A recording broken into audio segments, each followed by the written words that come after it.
Kapal bermuatan pasir tenggelam di perairan Sungai Mahakam Loaduri, Kabupaten Kutai Kartanegara. Dua orang selamat dalam peristiwa ini, namun naas satu orang ditemukan tenggelam atas nama Muhammad Rahim alias Apung yang berusia 50 tahun. Kepala Kantor Pencarian dan Pertolongan Balikpapan Melkianus Kota mengatakan korban diduga tak sempat menyelamatkan diri saat kapal muatan pasir tenggelam. Untuk informasi selengkapnya akan disampaikan langsung oleh wartawan Tribun Kaltim, Miftah Aulia Anggraini yang kini sudah terhubung bersama kami. Silakan rekan Miftah. Ya, terima kasih banyak Mei. Memang kapal bermuatan pasir tenggelam di perairan Sungai Mahakam, kawasan Loaduri, Kabupaten Kutai Kartanegara, Kalimantan Timur pada Kamis lalu. Dan dua orang dalam peristiwa ini dinyatakan selamat, namun satu orang ditemukan tenggelam hari ini atas nama Muhammad Rahim alias Apung yang berusia 50 tahun. Dan ini juga sudah dikonfirmasi oleh Kepala Kantor Pencarian dan Pertolongan Basarnas Balikpapan, Melkianus Kota, yang mengatakan bahwasannya korban ini diduga tak sempat menyelamatkan diri saat kapal dengan muatan pasir itu tenggelam di kawasan perairan Sungai Mahakam.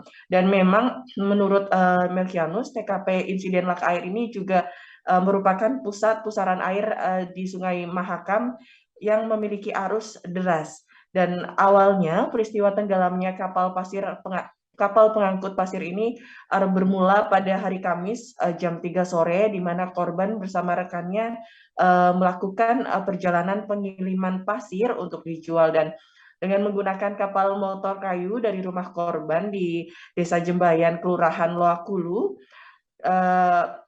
pasir ini akan diantar ke pelabuhan Gradet atau pelabuhan Haji Nata. Namun saat posisi kapal di tengah sungai yang tepatnya berada di kawasan wilayah Loaduri Ulu, kapal pengangkut pasir ini mengalami bocor dan mengalami mati mesin. Dan saat kapal akan tenggelam, kedua rekan korban juga sudah sempat menyelamatkan diri dengan melakukan loncat dari kapal, dan namun korban masih berupaya untuk mengurangi beban kapal dan tak sempat menyelamatkan diri. Dan saat posisi kapal semakin tenggelam dengan cepat selain terkena arus yang deras, korban juga diduga tidak bisa melepaskan diri dan terkurung di kabin saat kapal tenggelam. Dan selama 3 hari pencarian, tim SAR sudah melakukan penyisiran sejauh 5 km ke arah hilir, dan akhirnya korban berhasil ditemukan pada pagi tadi. Adapun alat utama yang digunakan dalam pencarian ini diantaranya truk personil, kemudian truk airboat dan perahu karet, serta peralatan medis dan peralatan selam.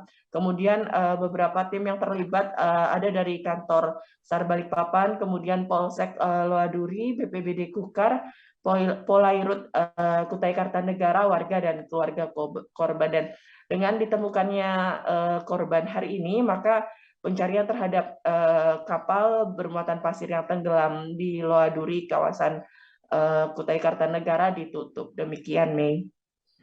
Terima kasih rekan Miftah Aulia atas laporan Anda. Selamat bertugas kembali.